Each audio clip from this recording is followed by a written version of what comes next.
Traffic volumes have started increasing on major routes in Mpumalanga as people make their way back home and places of work after holiday. Law enforcement officers are manning roadblocks on the major routes, including the N2 just outside Ermelo. Newzroom Afrika's Mweli Masilela is following that story for us and joins us live. Mweli, good morning. How's the situation where you are at the moment?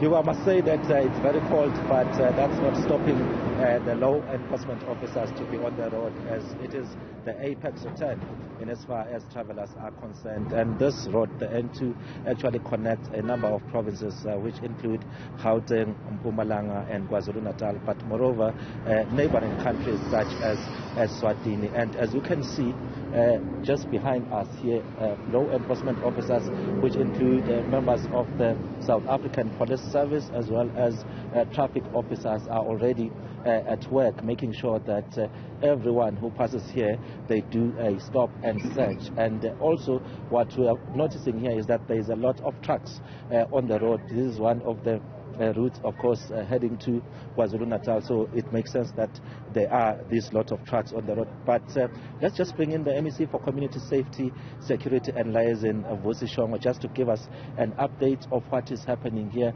MEC, it started on Friday, the first day of the Easter weekend. Will you say that your operations so far have been successful? No, thank you very much to your TV and your viewers. Now, indeed, as Mpumalanga, we can proudly say, out of the programs that we have embarked on, they have yielded very good results, except that we have 9 people who died on our roads, of which 3 of them are pedestrians and 6 died on the road. You know, we are saying as Mpumalanga, 1 death of a person is too much. We don't like it. But nevertheless, our drivers in these Easter holidays, they are behaving a little bit better than the last Easter holidays.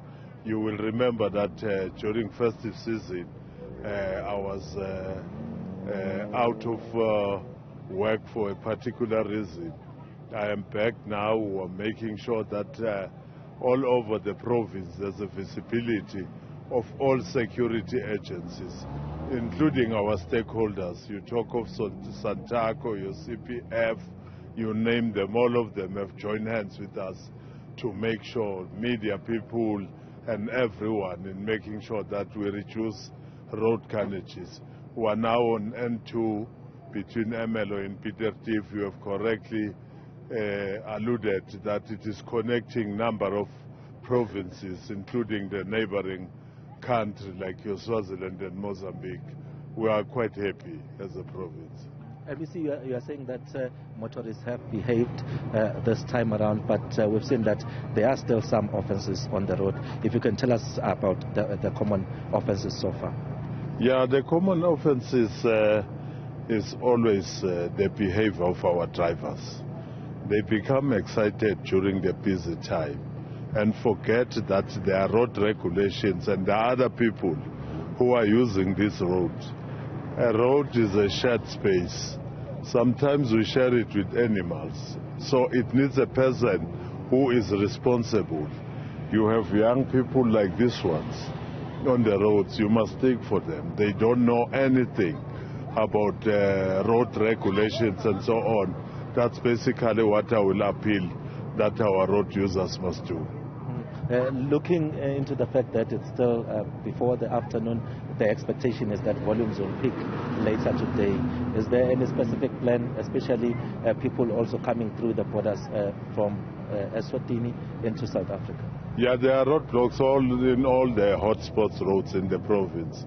We are quite aware that in the afternoon some of them will be going back to work, and we are looking forward in making sure that we work with them, we monitor them.